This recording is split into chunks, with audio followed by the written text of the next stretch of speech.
Hello guys, and welcome back to the channel. Right, today we're actually in my house. I get loads and loads and loads of questions about my simulator. I had one in my old house, a little bit littler. As much as I play golf and love golf and want to practice golf, like a simulator is, without a shadow of a doubt, the best thing you can ever put in your house. You can put it in your garage, you can build a little side house for it, you can put it in one of them wooden things. There's loads and loads of stuff you can do. But I'm going to go through mine, go through little different options. So yeah, sit back, relax. It's a bit of like a, come back to MTV days. This MTV Cribs. Right, yeah, so this is where the missus chills out. She's in here, and this is what we do. See you later, babe. Yeah, enjoy that. Happy Valley, yeah. Selling Sunset. Nah, I'm all right. Come on in. We'll go backwards through here. We've got, what I've done is, there's a wall here. It's got a wall, another wall, and then like foam in the middle. Just so basically, there's no sound can go through into that main room. Right, step in. Right, so here it is. This is kind of like, I used to have, obviously, you might have seen my old kind bar and sim area. We actually knocked, the living room is now that bar area, so I had to change everything around. This mat, obviously at the minute it's not in the floor, so it moves quite a bit. It's a bit annoying. So the mat will be cut into the floor. So it's in one place, it's fixed, it's done. We'll have a nice little border going round, keep the pictures on the wall, we're gonna get some bag racks. And then obviously this is the screen. I went kind of massive on the screen because I feel like I had a little screen. So you can get littler ones, you can get like a couple of meters, little enclosures, you'll see them. But this one is literally like, I think it's 4 meters by 3 meters. So yeah, it's massive. Luckily in this part of the house, the roof has been heightened before I actually got here. So that was helpful. This wall and stuff isn't really done yet. I just want to make it nice. So this door, the tiles will come in here, tile the steps, the door will obviously close. I want to get rid of the window, take the radiator off, and I'm going to get a big kind of mural put on here, like Augusta, like a par 3 or something like that. So it'll be a nice big plain wall on here. This will all be like cut in, nice black Astro around here. I have a little putting mat over there. And then my desk, this is a bit from my gaming days. So this is where I'm going to start doing a lot more. Because getting the comments, I never really thought about podcasts and stuff like that, but there's definitely an angle of where maybe once a week we'll have like a live or like a roundup video or stuff like that. Because I want to do a lot more in the sim. Like I love being in here. And I'm in here pretty much every night. So I'll happily go live, happily get you guys involved. But yeah, this desk is I feel like a bit teenagery.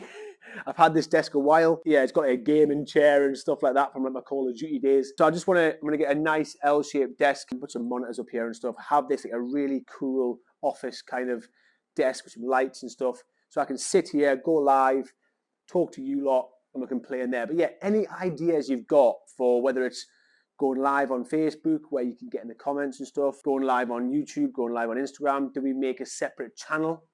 Literally just for live streams. You'll be able to see the screen and a picture of me like I used to do. So yeah, I really want to bring that streaming side to golf because no one does that. So I think that'd be really cool. But yeah, so this is the golf simulator side. And then down here, right. So first of all, this at the minute, so this is what used to be obviously the double garage. Put a nice double glass door in so mates and stuff and whoever can pull up at the bottom of the house and then you can kind of come in here and then this will be, actually, I'm going to put on the screen right now what this is going to be. So it explains it a little bit better. So you can see now from that corner what it's going to look like. So there's going to be nice little steps going up to the simulator area. It's all going to be a nice floor, some pictures on the wall. Then we're going to have a pool table and stuff in here. This will be like the bar's already there kind of thing. That'll get built up. Be a nice ceiling with like a halo light and stuff like that. There might be a few little jobs for you lot. If any plasterers that watch, might need a good sparky. Once this room's finished, it'll give me a whole extra thing, especially for the videos.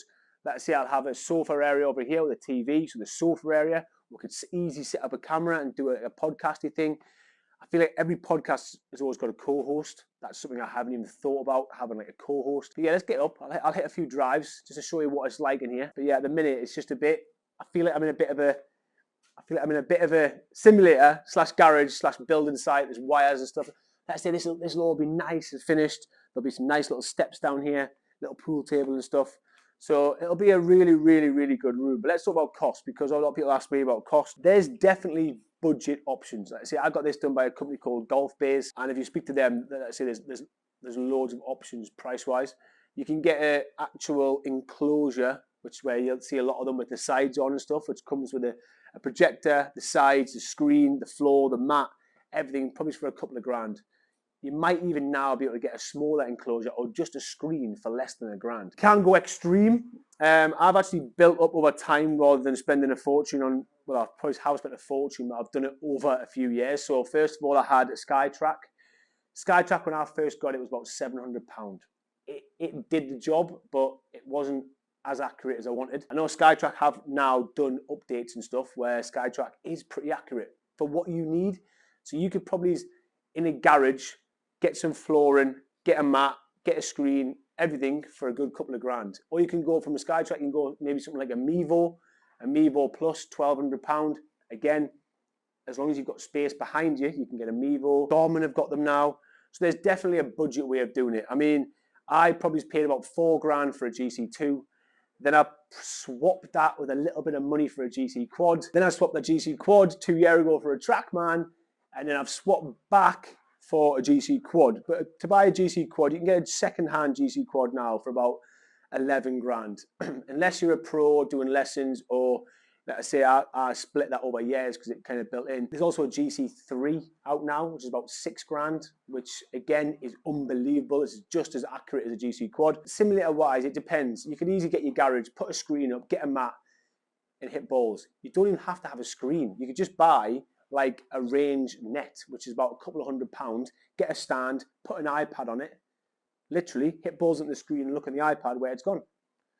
Loads. So yeah, it's up to you really how much you want to spend. One thing I would be careful of is height. I'm lucky in here that I've got a lot of height. The person before me who lived in this house actually had a golf simulator in here, and he actually took the roof off and raised it. Cheers, pal. But yeah, be careful on that. Be careful on the height, because in my old house, I couldn't swing driver, and it was devastating. I had a simulator and I couldn't hit driver. So be careful on height. But yeah, that's it. I said a few drives, show you what it's like. A lot of people ask what I kind of do in the sim. It's mainly just getting confident, I think, with numbers. So when you go to a course, and the amount of times I play with people or do subscriber challenges, and I'm like, oh, it's 140. What club's that? And they're like, oh, it's a little bit of an 8, but like there's no indecisiveness kind of for me. I know yardage wise what carry exactly is each club and stuff. Ooh, I fell off that one, but I'll try to whack it for you. I ain't gonna hit a better one than that. Not that good a carry, but still rolled out to 282. I don't really play a lot of the courses. I will sit and go through clubs. I will hit like 39 irons, and then I'll know my average carry with a 9-iron is 145, and it gives me that confidence then going on the course. Short game as well, working on that ladder drill, like what is 50 yards. So I'll get a 50-yard shot and I'll do it 100 times, and it'll tell me my average is 51 yards. So if I come with shot as 51 yards or 50 yards, 52, 47, I'm like confidence straight away because I know I can hit that number. But then I still like to go to the driving range and actually see a real ball flight, because you can get tied up with data and stuff in here. And on a real course, a bad shot in here is a good shot on the course. I would say work should be commencing in about, right, go on, piss off.